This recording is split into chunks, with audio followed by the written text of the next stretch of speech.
Welcome, everyone, to No Kill in Motion. I'm David Smith from No Kill, Colorado. I'm here with Aubrie Kavanaugh from No Kill Huntsville and Alan Rosenberg from New Jersey Animal Observer. We're talking about a book. It's not rocket science, which is about the no-kill movement in Huntsville, Alabama. And it was written by our own Aubrie Kavanaugh. It's the 3-year anniversary. There's the book. I should have grabbed that. As I said. Okay, everybody's got it. I have several copies here, by the way, but I've given them away. You failed the test. Yeah, I did. So this was a great book that actually talked about tactically how an advocacy group moved a community into a better place. I love this book. I recommend everybody get it out there. It's only about $5. And the fact is Aubrie has never made a penny off this book. It's sold at the cost that it took to print it. So please go out. You find it on Amazon.com. Just look up It's Not Rocket Science by Aubrie Kavanaugh, and you will find it. So Aubrie, it has been 3 years. It's been longer than 3 years, right? Because you went through it, you wrote the book, and now it's been 3 years since you wrote the book.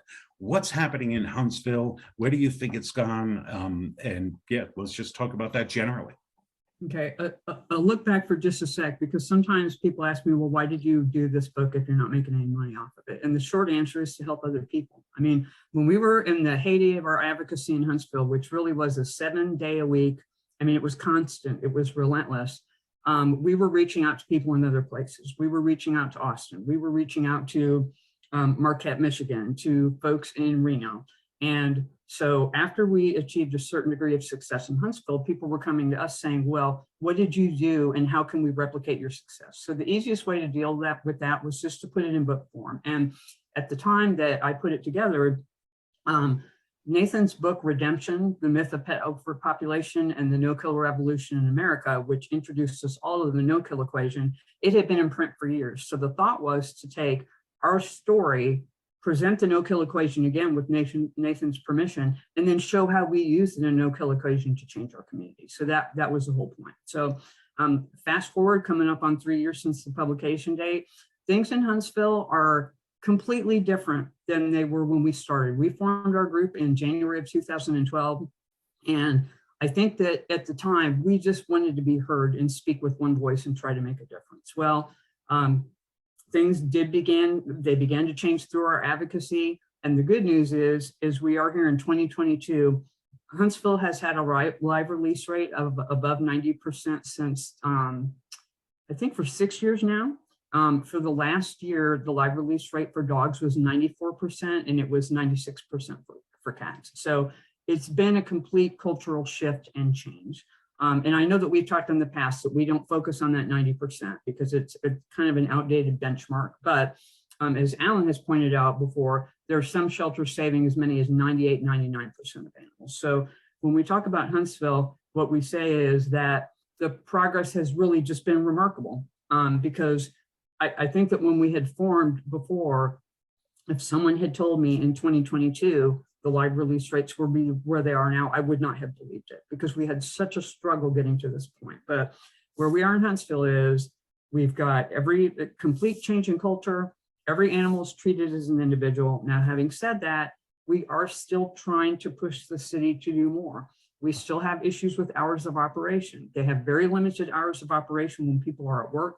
So it makes it hard for people to reclaim an animal, adopt an animal, and even to volunteer. They're forever lamenting the lack of volunteers. Well, if you're only open from 9 to 5 when people are at work, it just makes it really hard for people to get there for any purpose.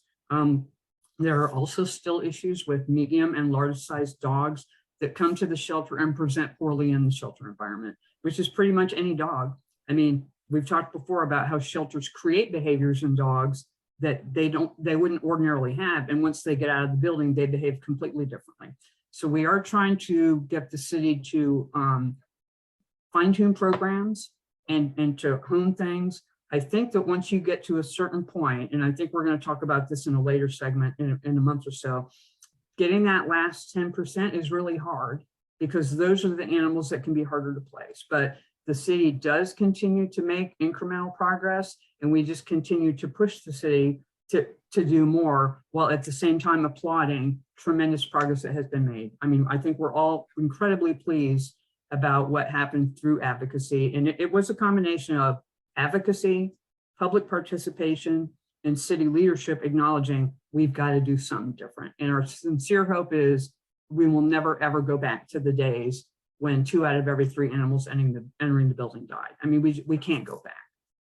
Well, you know, I worry about going back, right? It's one of the reasons why I'm not the first one to put up a legislation when something is going right, but I almost feel like we do have to, right? Because now you've created a community, or you've gotten the management of the shelter to go to the next step, right? And if that management changes, I always worry, right? Where's this going to go? Alan, it's not rocket science. It's 3 years. I know you read it. I know your advocacy in the last 3 years. Tell me what you're thinking. I mean, I think it's a phenomenal book. I mean, when an advocate approaches me for advice, I say, you know, read this book, because this book really is a playbook for advocates. And I think as long as advocates, you know, even just one advocate reads this book, that is going to make a difference, because it's going to help them make the changes needed in their communities to end the killing. So to me, it was a phenomenal book, because, you know, Redemption was a good broad book about why no kill is necessary, but this kind of is like an instruction manual for individual advocates to learn from the experience in Huntsville. So I think it's invaluable.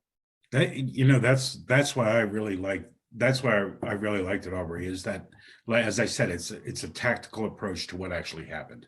You actually go through it. Now, every community does have some differences, that it may not work exactly the way you did it, but it does give them where you went through it, where you actually made changes along the way, at times, to get to where you needed to get to, because you had obstacles that you didn't foresee. Well, I mean, Fremont, what I did in Fremont was similar. Should have wrote a book about it, I guess.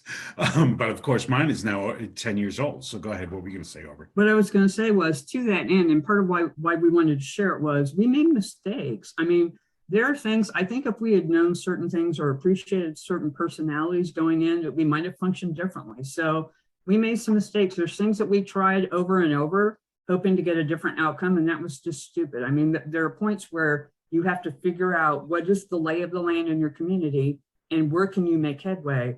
And I think one of the bigger lessons is it's a marathon, not a sprint. I mean, we are now in our 10th year of advocacy, and we are still together as a group because there is still work to be done. So, so we wanted people to learn from what we did wrong. And back to something that you talked about, we did in 2018, we had always promoted the HAPA, the Huntsville Animal Protection Act, which is a way of codifying certain things that would stay in place regardless of who ran the shelter. We did that for years, and we really were pushing it hard in 2018. And rather than go with the HAPA, the city decided to change the entire city code about animals. And I was sharing some of the provisions with Alan the other day. We got codified in the city code probably about 80% of what we wanted. Not all of it. There are a couple things that the city wouldn't buy onto, but now that the live release rate has been so high for so many years, now that we know the way the shelter is functioning over a period of years, I was talking to a city councilwoman the other day.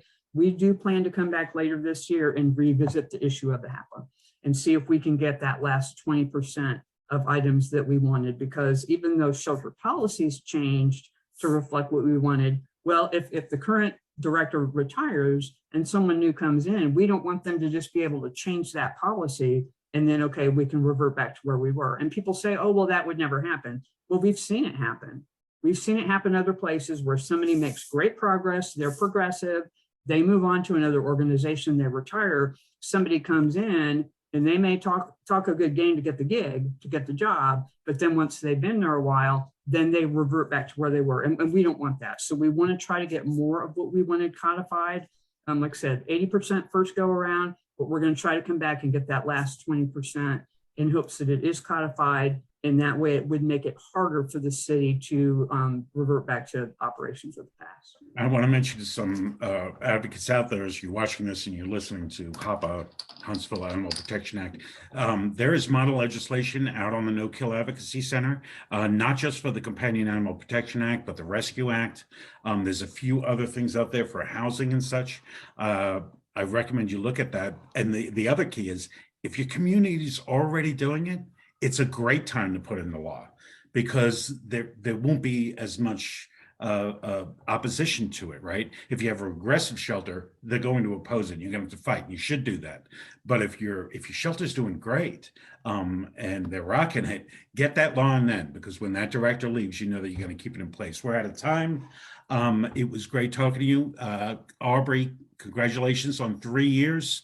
It's great to see that book It's Not Rocket Science on Amazon by Aubrie Kavanaugh. And thank you, Aubrie, and thank you, Alan, for being here today. I'm Dave Smith from No Kill, Colorado. We'll see you next time.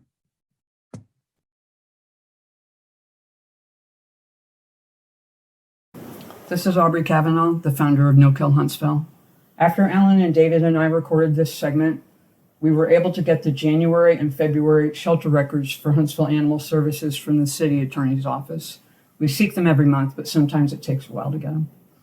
In February, 19 dogs were destroyed for behavior, which is about 8% of the shelter intake. This number is inordinately high, and we're concerned that dogs were destroyed not for behavior, but they were actually destroyed for space.